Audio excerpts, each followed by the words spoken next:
Again, when you look at this team's schedule moving forward, obviously they got Kansas. They got Kansas next week, and then they got a week off before they go to Iowa State. So we'll continue to see how things go for Oklahoma going forward. But I would like to see, and I don't know that we see that, but I would like to see um, Oklahoma start getting some of these younger kids in, get some, even if it's at the even if that's at the not the benefit, but the deficit of just losing some games or get some of these younger kids some more playing time and things like that. Um,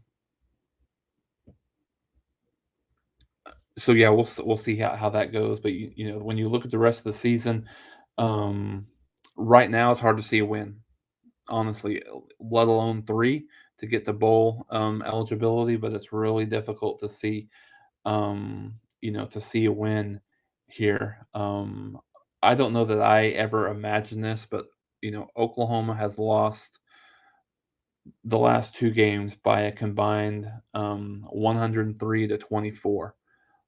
Just mind-boggling to me. Not anything that I thought would happen, but hey, I think we underestimated um, the the rebuild, and it's just about as bad as it has been.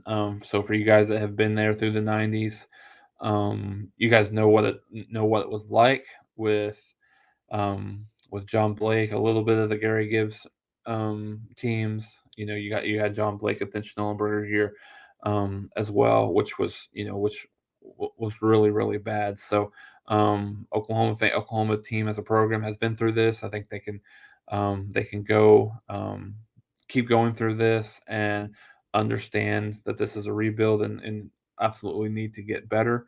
But it's tough. It's tough how Oklahoma has rolled, for the most part over these last few years, and just hasn't, been as good this year. Not even anything close. So really a really tough situation for Oklahoma. It looks like Oklahoma's going to face Kansas coming off of a loss, their first loss of the year. I don't know if that game's final yet. Yeah, they lost 38-31 to TCU at home, but still, they have a lot on the offensive side of the ball to be.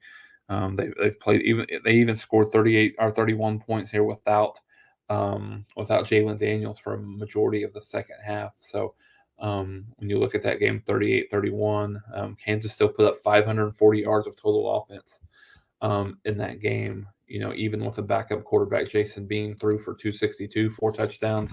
So yeah, I mean, I think Oklahoma is probably looking at what I don't think many people would have thought this year or any other year.